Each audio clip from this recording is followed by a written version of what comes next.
Avec vous, Hélène Frade. Bonjour Hélène. Bonjour Pauline. Dans la presse, donc, ces réactions après cet entretien du président français, au cours duquel il a abordé de nombreux sujets, de l'écologie au pouvoir d'achat, en passant par l'immigration. Battre le fer pendant qu'il est chaud, profiter du bon déroulement de la visite de Charles III et du pape à Marseille pour monter en première ligne.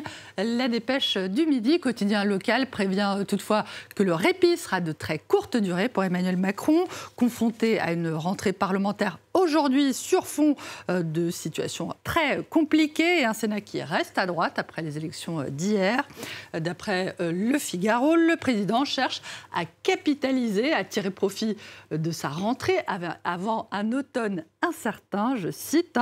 Il chercherait à tirer profit de cette séquence sur fond d'inflation persistante, d'attente et d'inquiétude sur notamment l'environnement, l'immigration, mais aussi les crises internationales.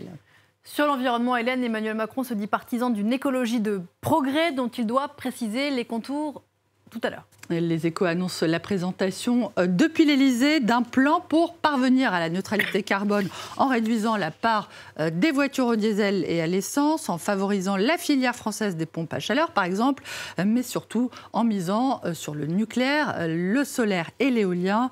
Ces annonces laissent toutefois sceptiques Libération, entre autres, qui se demande si le président en dit du vert ou du pas mûr. Le journal rappelle qu'Emmanuel Macron est régulièrement critiqué depuis 2017 pour son inaction climatique, pour sa stratégie consistante en même temps à faire la transition écologique sans la rendre punitive ou indésirable.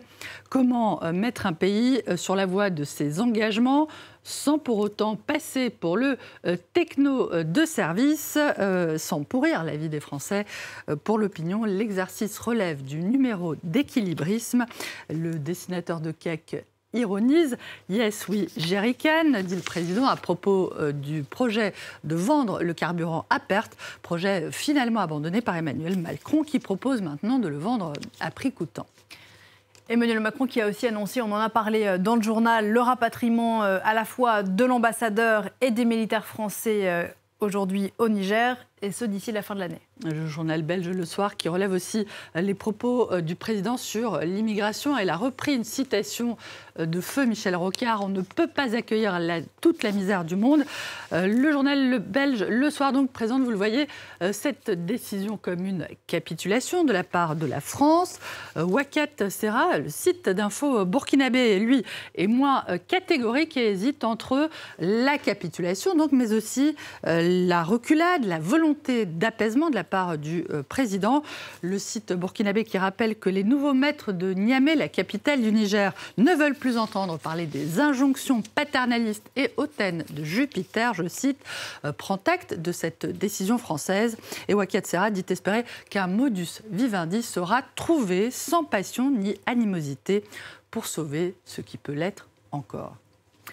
Saura-t-elle, elle, sauver à temps au Haut-Karabakh? On en parlait dans le journal. La population arménienne prend le chemin de l'exil après la victoire de l'Azerbaïdjan sur l'enclave séparatiste. Le Financial Times, le quotidien britannique, fait état de 377 réfugiés arméniens arrivés hier en début de soirée au total, arrivés dans le sud de l'Arménie, selon les autorités arméniennes. La valise ou le cercueil, d'après Arab News, le quotidien saoudien, la totalité des quelques 120 000 Arméniens du Haut-Karabakh pourraient devoir se résigner à partir.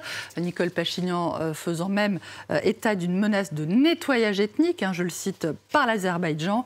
Le Premier ministre arménien a aussi directement accusé hier son allié russe de la déroute dans le Haut-Karabakh. Un changement de politique étrangère majeur, selon le Moscow Times, quotidien anglophone indépendant, qui fait état, je cite, de l'enlisement de la Russie dans la guerre en Ukraine et de l'isolement croissant de Moscou sur la scène internationale. La guerre en Ukraine, Hélène, qui semble aussi avoir changé le regard sur d'autres réfugiés, les Biélorusses exilés en Lituanie. Libération a rencontré des exilés biélorusses à Vilnius, la capitale de la Lituanie. Ces réfugiés disent avoir reçu un accueil chaleureux au départ, à leur arrivée après le soulèvement de 2020 contre le président Loukachenko. Mais ces réfugiés font état en effet aujourd'hui d'un climat de suspicion à leur égard de la part des autorités lituaniennes qui craignent de voir s'infiltrer des espions sur leur territoire.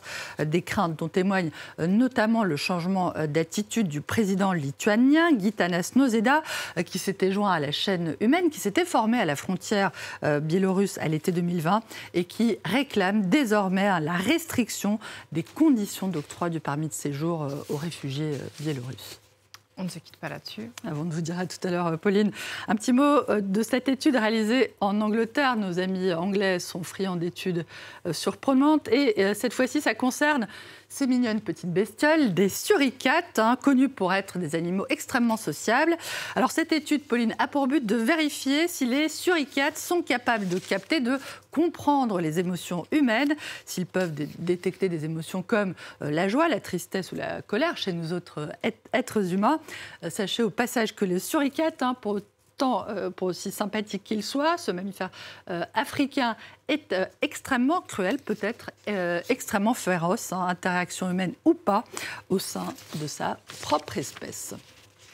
Enquête en cours, du coup, on n'a pas la réponse à la question. Est-ce que c'est suricates? C'est en cours. C'est en cours. Vous nous Patience. Donnerez bien sûr les conclusions. Merci beaucoup, Hélène. Et à tout à l'heure dans Paris Direct.